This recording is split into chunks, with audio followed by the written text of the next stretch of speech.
Mesdames, Messieurs, Congolaises et Congolais, chers compatriotes, il est des heures dans la vie d'une nation où le silence cesse d'être une vertu pour devenir une faute.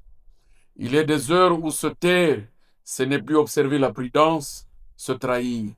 C'est à l'une de ces heures que nous sommes aujourd'hui convoqués, non par l'ambition d'un homme, non par la colère, mais par le devoir que nous impose à chacun de nous notre appartenance à ce peuple. Trois questions se présentent aujourd'hui devant la conscience nationale. Et elles ne sont pas trois questions séparées, elles sont une seule et même question portée trois fois sous trois visages. La première est une question de mémoire. Voici 66 ans que ce pays a arraché au prix du sang de ce fils le plus résolu le droit de se gouverner lui-même.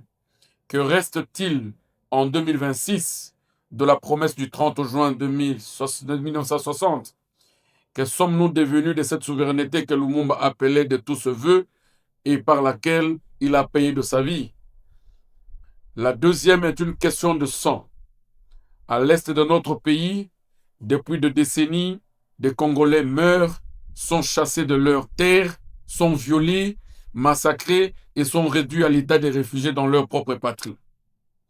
Un peuple qui s'habitue à ce deuil, comme à une fatalité du calendrier, est un peuple qu'on prépare lentement à l'oubli de lui-même. Nous refusons cette fatalité. La troisième est une question de fidélité. On nous propose aujourd'hui de changer la constitution du 18 février 2006. Ce texte est né dans le larme, ratifié par le peuple, gardien de nos conquêtes démocratiques les plus chères. On nous le propose par une voie qui contourne les verrous que le peuple lui-même avait posés. Nous devons dire avec la fermeté que commande notre responsabilité en tant que citoyens, cette voie est un danger pour l'unité et l'avenir du Congo. Souveraineté trahie hier par la colonisation, souveraineté saignée aujourd'hui par les guerres à l'Est et souveraineté menacée demain par une révision constitutionnelle qui n'ose pas dire son nom. Voilà les trois fronts d'un même combat, celui de la dignité d'un peuple congolais à disposer de lui-même, pleinement jusqu'au bout, sans qu'une main étrangère ou nationale ne vienne à nouveau la confisquer. À ce titre, à ce triple combat que je viens exposer devant vous, en toute responsabilité et en toute fraternité, dans l'espoir que la raison l'emporte sur la précipitation et que la fidélité au peuple l'emporte sur le calcul des circonstances. Chers compatriotes, 66 ans, ce n'est pas l'âge de déclin. C'est l'âge où une nation forte de son histoire, de sa culture plurielle et de la richesse de ses terres et de ses peuples doit savoir transformer l'épreuve en discernement. Nous sommes fils et filles d'un Congo immense, divers et vaillant. Un Congo qui a survécu à la colonisation, aux assassinats politiques, aux guerres, aux pillages et qui reste debout. Cette résilience n'est pas un hasard. Elle est la preuve vivante que la souveraineté congolaise, quand bien même elle serait blessée, ne meurt jamais. Elle se relève, portée par la fierté d'un peuple qui sait d'où il vient et qui refuse qu'on lui dicte où il doit aller. En ce 66e anniversaire, je n'appelle à aucune sédition, mais à une vigilance républicaine. Je n'appelle à aucune rancœur, mais à la fidélité au serment de nos pères fondateurs. La souveraineté nationale, la liberté du peuple, la sécurité sociale et la responsabilité politique et intellectuelle ne sont pas des slogans d'anniversaire. Ce sont des devoirs permanents qui nous engagent chaque jour et pas seulement le 30 juin. Que ce 66e anniversaire ne soit pas une commémoration de plus, mais un nouveau serment, celui de garder intacte pour les générations à venir la souveraineté que nos aînés nous ont léguée au prix de leur sang et de leur courage. Chères Congolaises et Congolais, S'agissant de la guerre de l'Est, je prends la parole aujourd'hui avec un cœur lourd, mais la conscience libre pour évoquer une plaie que nous portons depuis plus de 4 ans. La situation qui prévaut à l'Est de notre pays, sous occupations armées dans un temps devenu presque ordinaire pour les populations qui de plus rien, hélas, ne devrait pouvoir surprendre. Cette guerre est d'une histoire de décennies, mais le cas présent relève d'une responsabilité de 4 années durant lequel nos frères et sœurs de Kivu et d'Ituri et au-delà sont tués injustement, massacrés, violés, déplacés, réduits au statut absurde de réfugiés à l'intérieur de leur propre patrie. Je le dis avec toute la gravité que la situation commande. Il est temps, et il est plus que temps, que le sang congolais cesse de couler. Aucune cause, aucune ambition, aucun intérêt, fut-il présenté comme stratégique et sécuritaire, ne justifie la perpétuation d'un tel saignement. Ce peuple qui s'habitue au deuil comme une fatalité est un peuple que l'on prépare à l'oubli de lui-même et nous devons refuser cette fatalité. Il est impérieux aujourd'hui de réfléchir ensemble sans détourner l'attention du peuple par des discours de division, sans se perdre dans des procès d'intention sur l'origine ou l'appartenance de tel ou de tel patriote. Le pays n'a pas besoin qu'on lui désigne des boucs émissaires, il a besoin qu'on lui propose de voies de sortie de la guerre. Chers compatriotes, si des nations que tous semblaient opposés aux intérêts et aux histoires aussi divergents que ceux des États-Unis et de l'Iran ont su, à leur temps, s'asseoir à une table pour négocier plutôt que de s'anéantir, alors rien, absolument rien ne justifie que de fils d'une même patrie, unis par la même terre, la même histoire et souvent le même sang, ne puisse se trouver le chemin d'un dialogue. La négociation n'est pas une capitulation. Elle est au contraire l'expression la plus haute de l'intelligence politique d'un peuple qui refuse de se laisser consumer par sa propre douleur. Chers compatriotes, je m'adresse maintenant avec le respect dû à l'institution, mais avec la franchise qui exige la gravité de l'heure, au gouvernement central, considérez que je vous conjure que les Congolais pris dans des zones de conflit et ceux que l'on qualifie d'adversaires sont en réalité enfermés dans une même maison. Vouloir bombarder cette maison pour déloger l'occupant indésirable, c'est accepter de sacrifier avec lui ceux-là même que l'on a le devoir constitutionnel de protéger et de sécuriser. Il sera toujours préférable de déposer les armes et de négocier que de continuer à perdre de vies congolaises au nom même du pouvoir qui vous a été confié pour les sécuriser et les servir. Car c'est bien là le fondement de toute autorité légitime, protéger la vie du peuple, non la mettre en balance avec les considérations d'ordre militaire et politique. Chers compatriotes, et vous, fils et filles de l'Est, qui portez depuis longtemps le poids de cette guerre, je vous invite à saisir toute occasion historique de paix. L'histoire qui s'inscrit en ce moment n'est pas destinée aux seuls vivants. Elle s'écrit aussi pour la mémoire de ceux qui sont tombés, de ceux seuls que nous pleurons encore, victimes d'une guerre injuste qu'ils n'ont pas choisie. À nos frères congolais, dirigeants des groupes armés, accepter l'option de la paix n'est pas une faiblesse.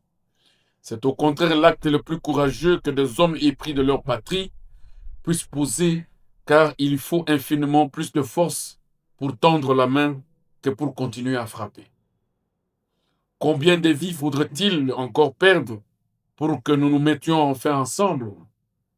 Cette question, je la pose sans détour pour qu'elle doit habiter la conscience de chacun de nous, dirigeants, combattants, citoyens, le Congo n'a plus le luxe de temps ni le droit au silence.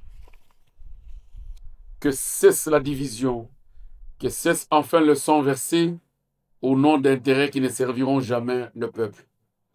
Il est temps de déposer les armes, de s'asseoir, de parler et de bâtir enfin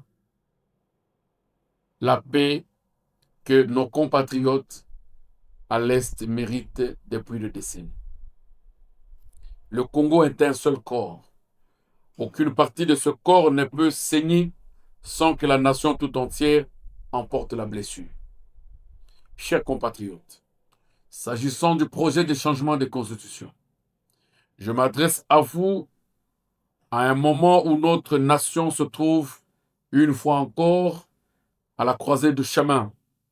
L'Assemblée nationale a adopté le 9 juin dernier une proposition de loi fixant les conditions d'organisation d'un référendum, texte soumis au Sénat et aujourd'hui dans le couloir de palais.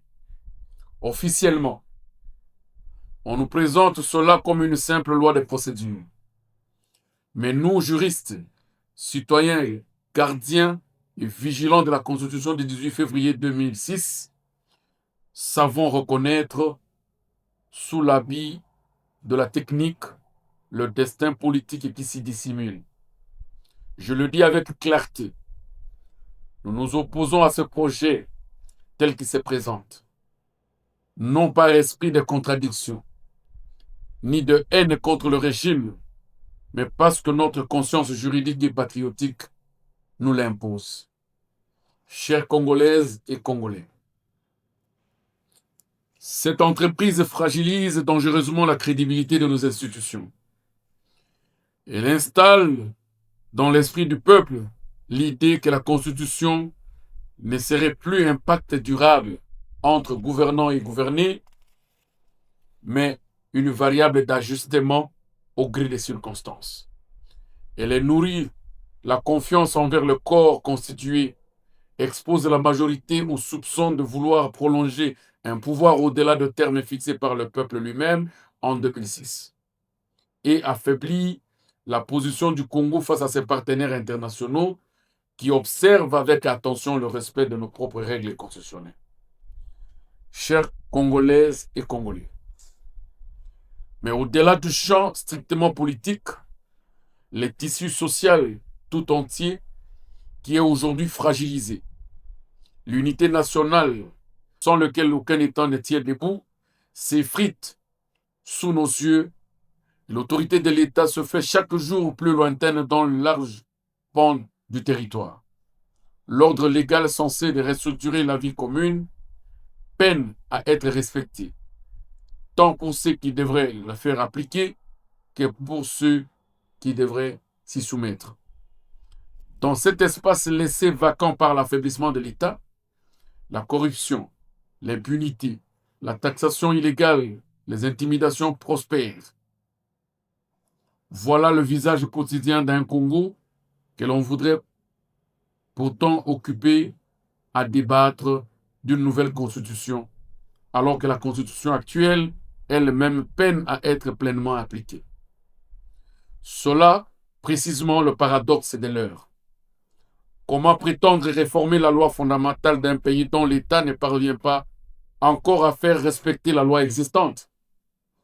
Ce n'est pas d'un nouveau texte constitutionnel que le peuple congolais a besoin en priorité. C'est d'un État qui applique avec constance et impartialité les lois déjà existantes. Chers compatriotes, l'histoire du droit constitutionnel comparé enseigne une vérité implacable. Un État ne peut vivre longtemps avec deux ordres juridiques contradictoires. C'est précisément ces périls que recèle ce projet tel qu'il se profile aujourd'hui. La République démocratique du Congo ne contrôle pas l'intégralité de son territoire national. Des pas entiers de notre sol, à l'Est en particulier, vivent déjà sous un ordre de fait, imposé par les armes Que passera-t-il le jour où une nouvelle constitution sera adoptée à Kinshasa sans la participation de l'ensemble du peuple congolais, y compris des populations de ces zones affectées par le conflit? Il risquerait de naître ce que l'on appellerait le siamois juridique constitutionnel, un même territoire animé par deux ordres normatifs inconciliables. Il suffirait alors à des forces hostiles de refuser de reconnaître ce nouveau texte pour consommer de fait, dans les faits, une fragmentation que nous refusons depuis des décennies. La Constitution de 2006 a précisément été conçue pour prévenir ce risque de la balkanisation. Elle consacre en son article 1er le caractère indivisible de la République. Elle érige en son article 220 les clauses d'intangibilité qui soustraient à toute révision la forme républicaine de l'État, le suffrage universel, la forme unitaire et décentralisée. Ces garanties sont les cicatrices d'un peuple qui a trop souffert de la désunion pour laisser ouvrir ce plaie au nom d'une ambition passagère. L'histoire du continent africain nous enseigne avec gravité ce que devient un État dont l'unité constitutionnelle s'est fissure. Le Soudan, la Libye, la Somalie, le Sahel emportent chacun à sa manière la leçon. Dans chacun de ces États, l'affaiblissement de l'ordre constitutionnel a précédé la fragmentation territoriale. Voulons-nous ce destin pour notre pays? Voulons-nous que le sacrifice de Simon Kimbangu, de Patrice Emery Lumumba, de Laurent Désiré Kabila, d'Étienne Tshisekedi et ceux récemment de la passation du pouvoir par Joseph Kabila Kabange aient été consentis en vain? Notre réponse est sans équivoque. Le Congo restera un et indivisible.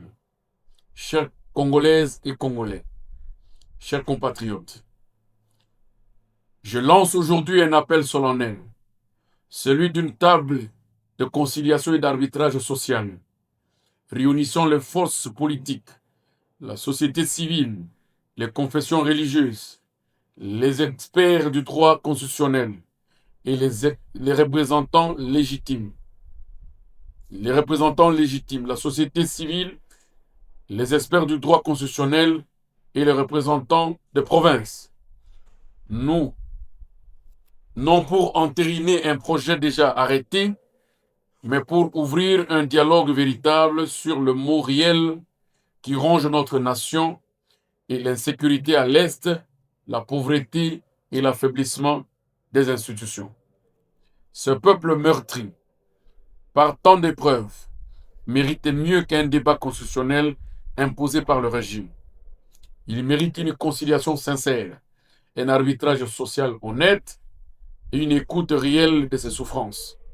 C'est par cette voie et non par celle d'un référendum conçu pour contourner l'article 220 que nous préserverons ce que peut être dans notre cohésion nationale.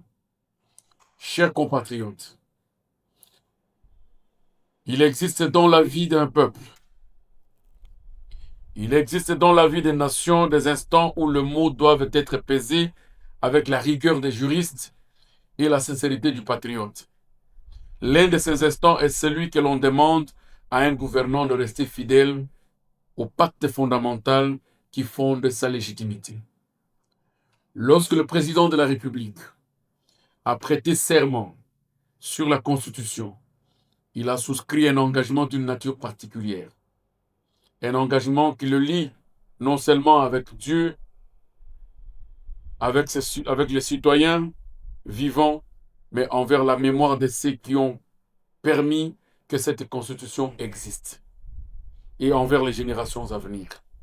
Ce serment lui impose le respect de clauses d'intangibilité prévues à l'article 220 de la Constitution, ces limites que les constitutions de 2006 a volontairement tracées.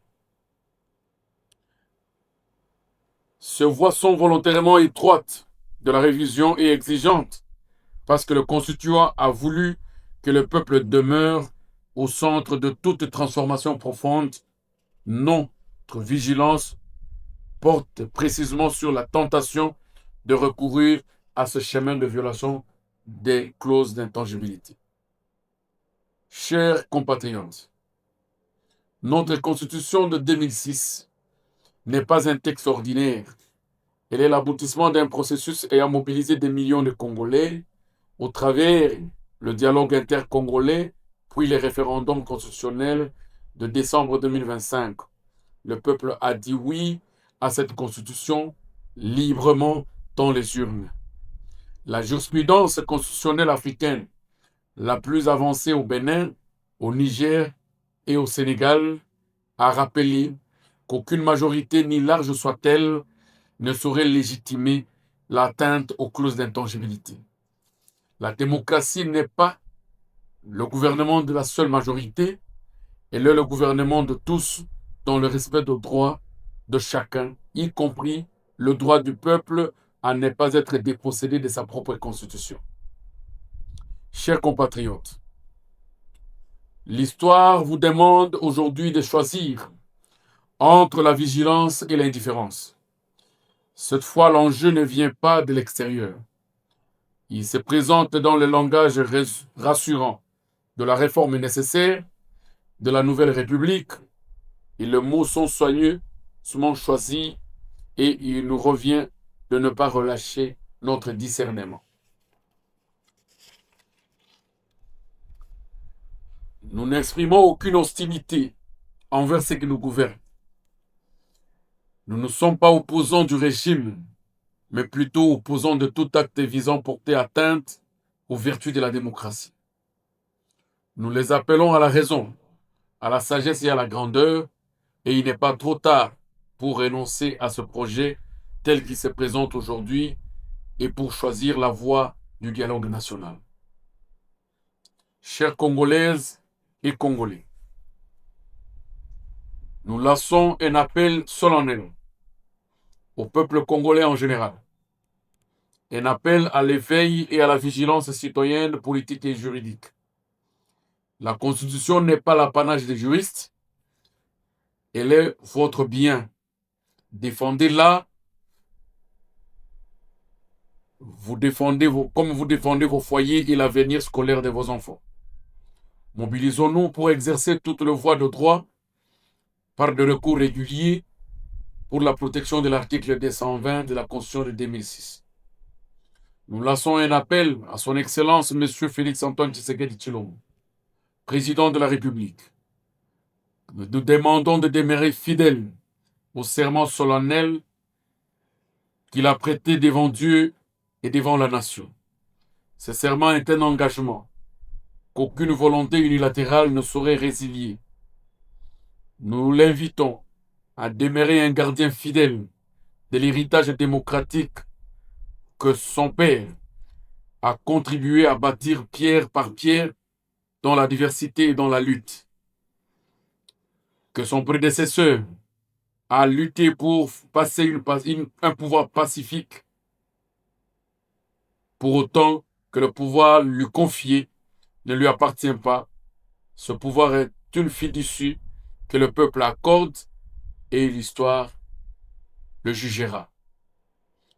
Nous appelons aux parlementaires, de l'opposition comme de la majorité, à qui nous demandons de faire bloc dans l'intérêt supérieur du peuple.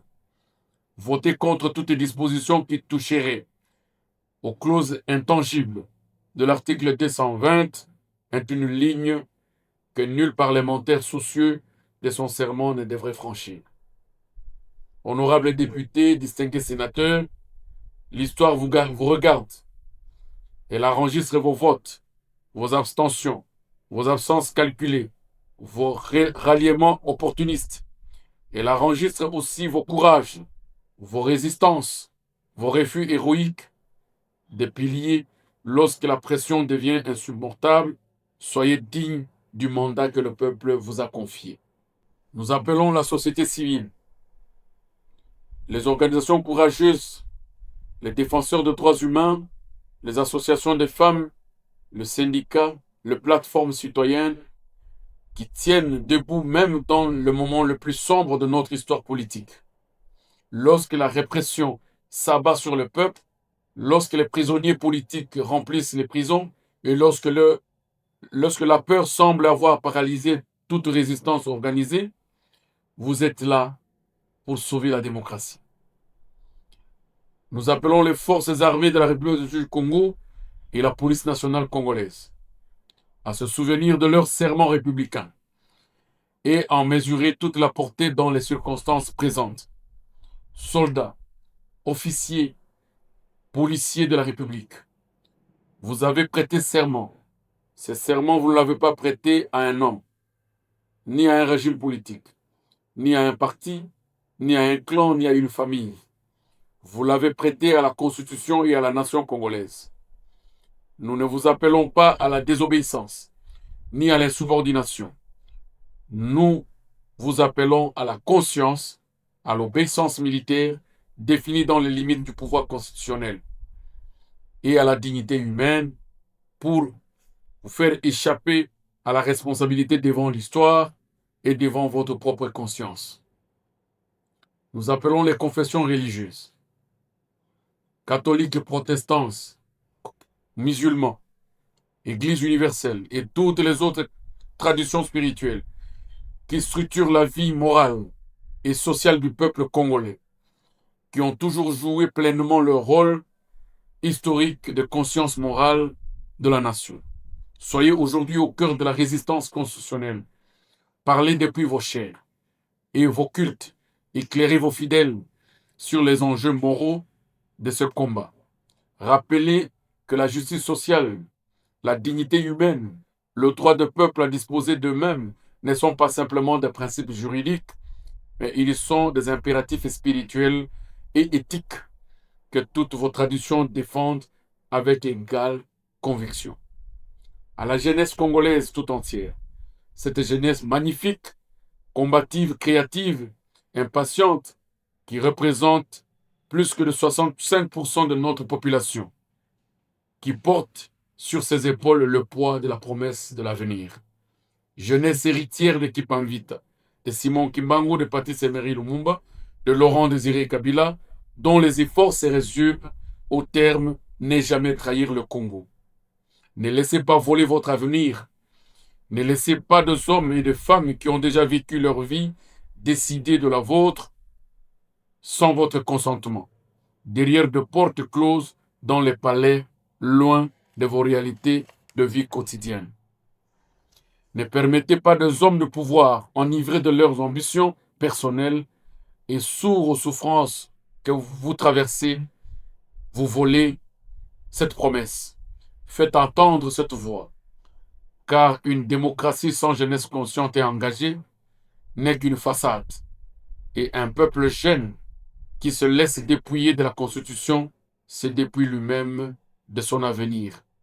Chers compatriotes, Congolaises et Congolais, debout pour vivre la démocratie, debout pour que demeure intacte et indivisible la République du Congo, debout pour que nos enfants et les générations futures héritent d'un pays libre, uni et paisible.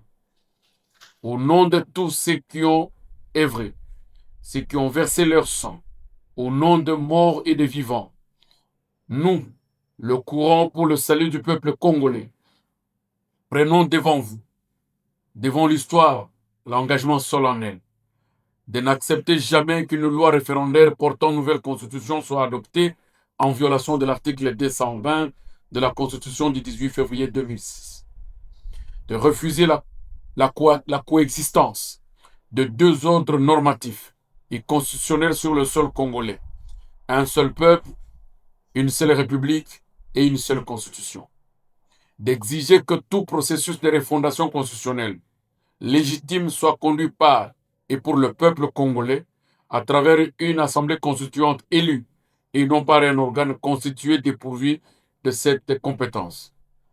De défendre jusqu'au bout les acquis démocratiques de la Constitution de 2006, limitation des mandats, pluralisme politique, indépendance de la justice, décentralisation effective et intégrité territoriale. De demeurer aux côtés du peuple congolais, dans chaque quartier, chaque village, chaque province, pour que la conscience nationale ne s'éteigne pas et que le Congo demeure un, libre et souverain. Et nous réaffirmons la vocation, en ce jour que nous lançons la création d'un mouvement congolais debout, n'est pas touché à l'article 220 de la Constitution de 2006, en sigle C220, et invitons tout Congolais debout et soucieux de l'avenir de nos enfants à s'y associer.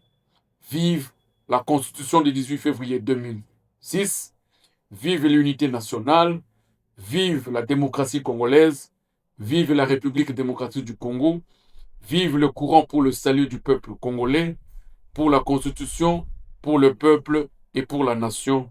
Je dis, je vous remercie.